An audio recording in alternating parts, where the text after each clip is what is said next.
Assalamualaikum warahmatullahi wabarakatuh. Waalaikumsalam warahmatullahi wabarakatuh. Selamat pagi semua. Apa kabarnya pada pagi hari ini? Alhamdulillah baik Pak. Ya.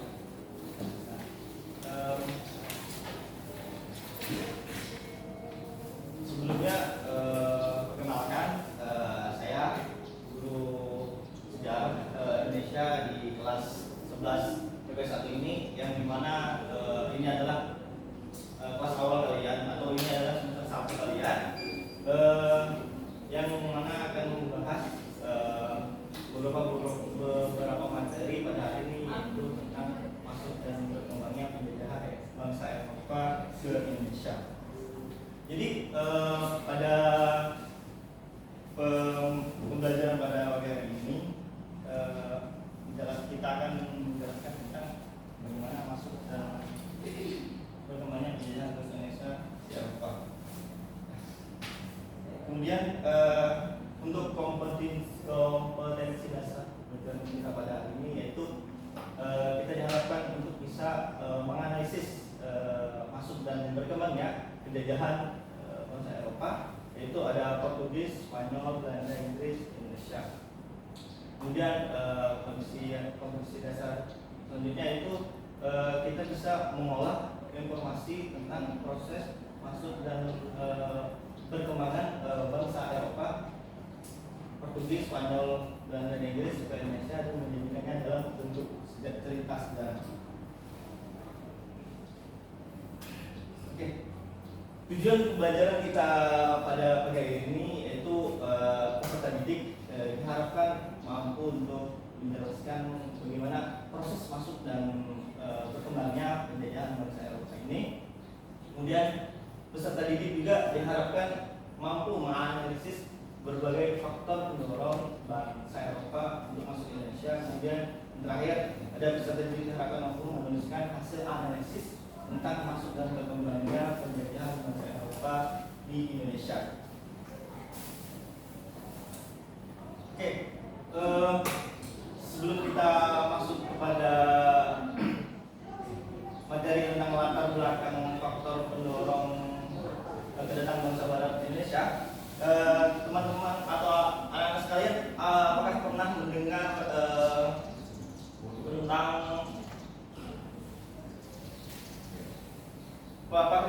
anak sekalian pernah mendengar tentang kritikan bahwa Indonesia itu terjajah, Indonesia itu merdeka secara politik tapi masih terjajah dalam bidang lainnya? Ada kan?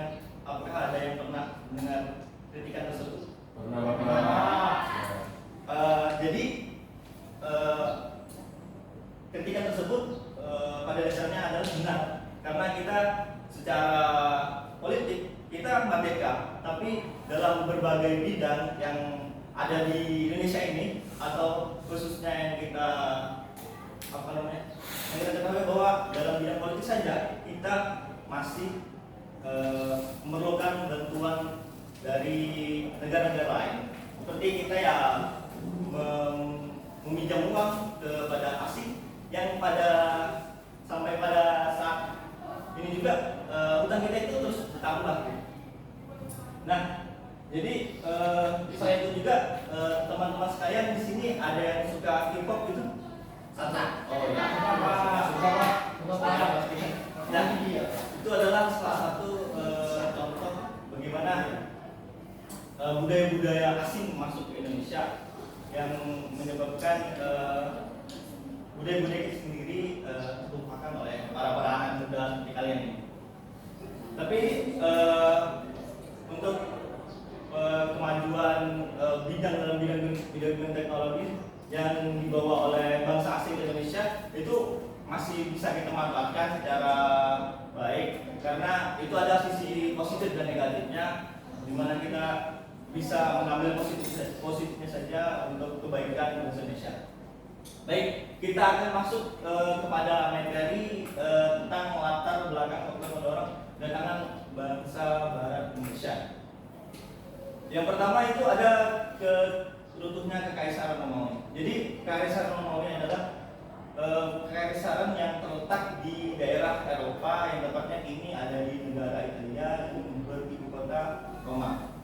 Dan kekaisaran Roma ini mengalami kejayaan pada masa kekaisaran Octavianus Augustus, di mana kekuasaannya ini hampir meliputi seluruh Eropa, Afrika Utara, Afrika Barat. Nah, namun sayangnya setelah runtuhnya kekaisaran Romawi pada tahun 476 Masehi berakibat pada kemunduran jaringan perdagangan antara daerah Asia, Eropa yang menyebabkan kehidupan wilayah tersebut semakin merosot.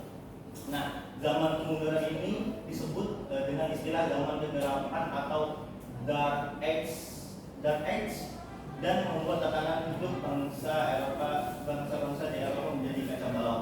Nah, jadi akibat dari keruntuhan kekaisaran Romawi yang pada awalnya sangat jaya pada saat itu, yang merupakan yang bisa kita sebut sebagai tonggak peradaban di daerah Eropa, dan kemudian tiba-tiba runtuh dan menyebabkan bangsa-bangsa di Eropa mengalami zaman kegelapan dan membuat tatanan kehidupan pada saat itu kacau.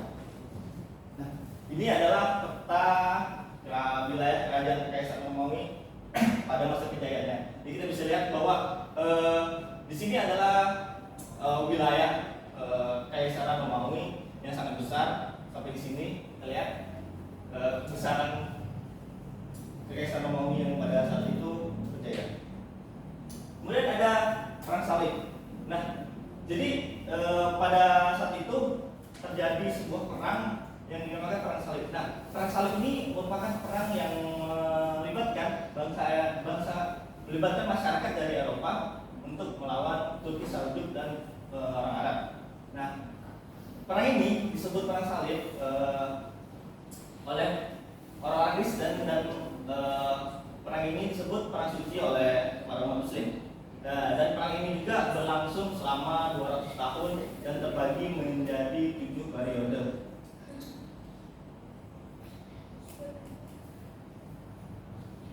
Perang ini juga disebabkan karena adanya perebutan kota Yerusalem. Apakah di sini ada yang tahu kota Yerusalem itu di mana? Tahu Di Timur Pak, Timur Tengah. Di mana? Timur Tengah. Timur Tengah. Oke, baik. Ya betul, Yerusalem itu ada di daerah Timur Tengah, atau lebih tepatnya di daerah Palestina. Kemudian pada akhirnya kota ini dapat direbut kembali dari tangan Raja Kristen yang telah berkuasa selama 100 tahun dalam perang Hittin. Dan juga pahlawan Islam yang terkenal dalam perang ini, dalam kejadian perang ini adalah Sultan Salahuddin Al-Ayyubi. Kemudian pada saat itu bangsa Barat masih tidak tinggal diam, masih ingin melakukan peperangan dengan umat Islam pada saat itu, yaitu Raja Richard the Lion of Heart, yang pada saat itu menjadi penguasa di Inggris, menghimbau raja-raja di Eropa untuk merebut kembali kota Yerusalem, namun pada akhirnya mereka gagal. Nah, kita bisa lihat bahwa di sini adalah ilustrasi atau lukisan bagaimana perang salib pada saat itu terjadi, di mana para pasukan Kristen membawa salib. Nah, jadi ini lebih familiar disebut dengan perang salib. Oke, jadi dampak dari peristiwa perang salib ini sangat signifikan sekali dalam menjadi penyebab bangsa Eropa ini masuk atau menyebar mencari jalur-jalur perdagangan lain. Yang pertama, penyebab pertama dampak dari peristiwa perang salib ini ada jalur perdagangan Eropa dan Timur Tengah menjadi terputus. Nah, apalagi dengan dikuasainya Konstantinopel, maka para pedagang Eropa ini mulai mencari jalan lain untuk mendapatkan rempah secara langsung. Nah, ini adalah salah satu faktor pendukung yang membuat bangsa Eropa ini masuk ke Indonesia. Kemudian ada bangsa Eropa kemudian mulai mengetahui kelemahan dan ketertinggalan mereka dari orang-orang Islam dan Timur, sehingga mereka mencoba untuk mengejar ketertinggalan itu dengan pengembangan pengetahuan dan teknologi iptek secara besar, atau kita bisa sebut sebagai revolusi industri yang pada saat itu terjadi di negara-negara Eropa. Kemudian dampak dari yang terakhir adanya motif balas dendam di kalangan orang-orang Kristen terhadap orang Muslim. Nah, karena apa? Ya karena kekalahan mereka dalam peperangan di dunia Timur dan juga dalam rangka menguasai jalur perdagangan pada saat itu. Nah, yang selanjutnya adalah jatuhnya Konstantinopel, kota Konstantinopel ke Turki Utsmani atau Ottoman. Jadi yang telah saya jelaskan tadi bahwa dampak dari perang salib tadi ini juga menjadi faktornya. Jadi itu pada tahun 1493 Khalifah Utsmaniyah yang berpusat di Turki berhasil menguasai Konstantinopel yang sebelumnya termasuk wilayah kekuasaan kerajaan Romawi atau Bizantium, yang sebelumnya Romawi tadi yang harus saya jelaskan bahwa mereka berjaya kemudian mereka jatuh. Kemudian jatuhnya Konstantinopel ini dipimpin oleh Sultan Muhammad II dan menimbulkan kesulitan bagi bangsa Eropa, khususnya dalam bidang perdagangan pada para pedagang dari Eropa tidak bisa mendapatkan akses untuk berdagang di kota pelabuhan Istanbul atau dulunya kita sebut Konstantinopel, karena kebijakan dari kerajaan Turki Utsmani yang melarang pedagang-pedagang dari Eropa masuk ke dalam Istanbul, yang mengakibatkan pedagang-pedagang Eropa kesulitan mendapatkan barang-barang yang mereka butuhkan dari pedagang Asia yang berdagang di Istanbul pada saat itu. Dan salah satu barang dagang yang sangat mereka butuhkan adalah rempah-rempah dari Indonesia. Oke. Dan ini juga ada beberapa faktor pendorong yang bisa kita lihat bahwa bangsa Eropa ini mempunyai semangat dalam melakukan pelayaran ke daerah-daerah lain. Nah, yang kita bisa lihat ini adalah yang pertama adanya semangat menaklukkan atau rekomunista terhadap orang-orang yang beragama Islam. Ya, jadi faktor ini disebabkan karena mereka mengalami kekalahan pada perang salib pada saat itu. Kemudian jatuhnya Konstantinopel di ibu kota Imperium di tangan dinasti Utsmani Turki yang tadi telah saya jelaskan. Kemudian adanya keinginan untuk mengetahui lebih jauh mengenai rasialisme semesta. Jadi orang-orang Barat pada saat itu mempunyai keingintahuan lebih mengenai tentang rahasia-rahasia alam semesta. Kemudian semangat 3G yang kita sudah familiar, ya kan, tentang 3G yaitu gold, yaitu emas, glory, kejayaan, dan gospel untuk penyebaran agama Nasrani. Kemudian kemajuan di bidang ilmu pengetahuan dan teknologi, terutama pada teknologi pembuatan kapal dan navigasi telah ditemukannya kompas. Jadi dengan adanya teknologi ini, bangsa Eropa ini mudah dalam menemukan jalur-jalur pelayaran pada saat itu, dan itu yang menyebabkan bangsa Eropa melakukan pelayaran. Nah, pertanyaan selanjutnya adalah bagaimana bangsa Eropa masuk di wilayah Indonesia. Jadi yang telah kita ketahui bahwa mereka berlayar dari negara masing-masing, kemudian bermuara ke daerah Indonesia. Yang telah kita ketahui tadi bahwa ada 4 negara yang melakukan pelayaran atau melakukan perdagangan di Indonesia. Itu yang pertama ada negara Portugis, kemudian Inggris, Spanyol, kemudian Belanda.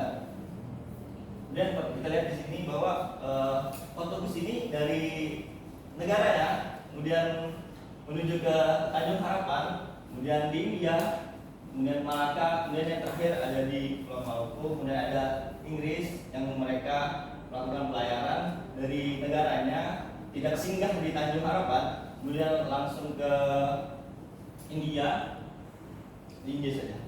Kemudian ada negara Spanyol, di mana mereka ini melakukan pelayaran banyak sekali. Kemudian yang pada akhirnya bermuara di Kepulauan Maluku sana. Kemudian yang kita tahu Belanda, di mana mereka ini dari negaranya kemudian langsung kepada daerah Banten yang pada saat itu dikuasai oleh kerajaan. Oke baik, jadi di sini saya akan membagi kelompok yang dimana kelompok ini akan membahas negara-negara yang telah saya sebutkan tadi, yaitu ada negara Portugis, negara Spanyol, negara Belanda, dan negara Inggris. Jadi kegiatan diskusi ini, diskusi kelompok ini membahas tentang negara tersebut, bagaimana maksud dan berkembangnya di Indonesia. Jadi kelompok ini akan saya tentukan, yang mana sini kelompok satu yang akan membahas tentang negara Portugis, kemudian kelompok dua di sini Spanyol, kelompok tiga Belanda, dan akhir negara Inggris. Baik, langsung saja kepada diskusi kelompok, bagaimana membahas tentang bagaimana maksud dan berkembangnya mereka di Indonesia. Silakan, saya kasih waktu 5 menit untuk berdiskusi. Kemudian hasil dari diskusi tersebut bisa disampaikan di kelas. Siap Pak. Oke Bapak, terima kasih Bapak.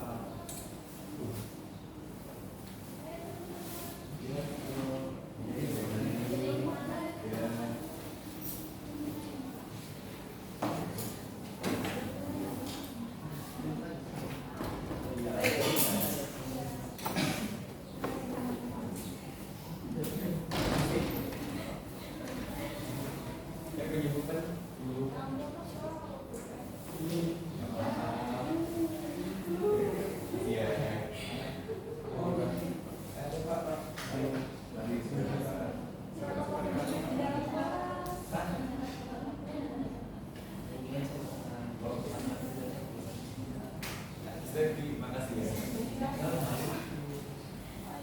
Yang bagaimana? Apakah ada yang bertanya? Aman Pak. Mudah sekali materinya. Tidak ada Pak.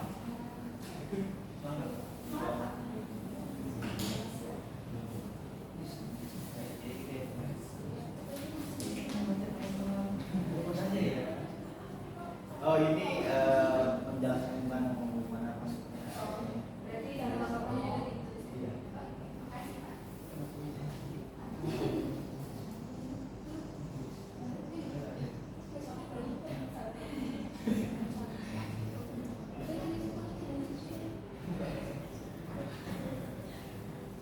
Oke baik, saya rasa cukup ya untuk kegiatan diskusi kelompoknya. Kemudian saya akan menunjuk secara acak kelompok mana yang akan membacakan hasil diskusinya terkait maksud dan berkembangnya konsep Eropa itu di Indonesia.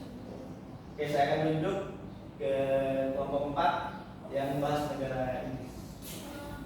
Silakan.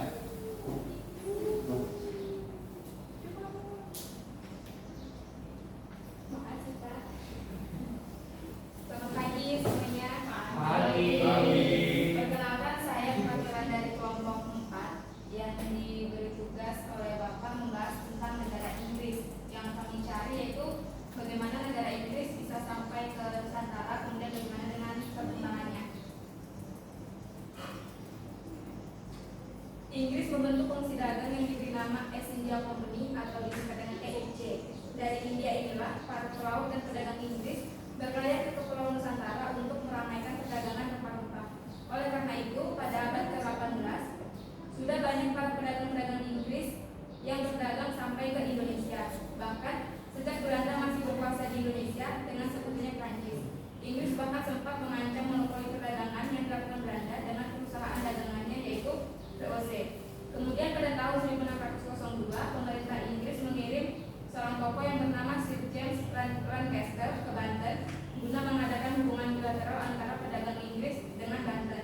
Hasil dari pertemuan ini adalah Inggris diberi izin oleh Sultan Banten untuk mendirikan kantor dagang di Banten. Mungkin itu saja Pak hasil diskusi dari kelompok. Ya.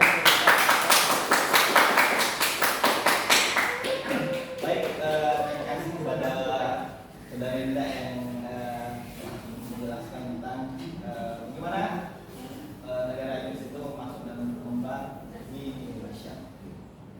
Jadi saya rasa sudah cukup ya untuk pembahasan mengenai bagaimana negara-negara Eropa tersebut masuk di Indonesia.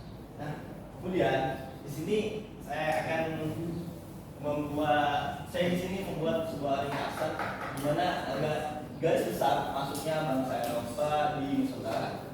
Itu pada tahun 1511 ada Alfonso de Albuquerque dari Portugis datang ke Malaka, yang dimana pada saat itu Alfonso tersebut hanya melakukan perjalanan untuk menemukan daerah-daerah yang bisa berpotensi untuk menjadi perdagangan dan mencari ombak pada saat itu. Kemudian pada tahun berikutnya, pada tahun 1512, Alfonso, lagi-lagi Alfonso de Albuquerque datang lagi ke Nusantara, tapi tidak pergi ke Malaka ya. Tapi pada akhirnya dia pergi ke daerah Maluku yang telah kita lihat tadi, ya, bahwa mereka dari Portugis ke Tanjung Harapan, kemudian India. Yang pertama kali mereka datangnya adalah daerah Malaka, yang kemudian pada tahun 1512 mereka kemudian berlayar kembali ke daerah Maluku. Oh ya, jadi bisa kita lihat sendiri bahwa ada beberapa tokoh-tokoh yang kita bisa lihat bahwa sebagai pengawal dari berbagai negara yang masuk ke daerah Indonesia. Itu ada Sebastian pada tahun 1512 juga, ada Sebastian de Cano yang berasal dari Spanyol datang ke Maluku. Kemudian pada tahun 1596 Cornelis de Houtman berasal dari Belanda datang ke daerah Banten. Kemudian pada tahun 1568 Jacob van Eyck berasal dari Belanda juga datang ke daerah Banten. Yang terakhir ada pada tahun 1602 ada Sir James Lancaster yang berasal dari Inggris datang ke daerah Banten juga, yang pada saat itu dikuasai oleh negara Belanda. Nah, untuk tugasnya sendiri, iya, untuk tugasnya sendiri ini sangat mudah. Jadi hasil diskusi kalian tadi akan kalian tulis kembali dan akan kami kumpulkan ke saya. Jadi mudah kan hasil diskusi kalian tadi? Ya, mudah sekali Pak. Ya, Mudah sekali. ya. Jadi udah putih, nggak ada lagi bisa saya sampaikan, kurang lebihnya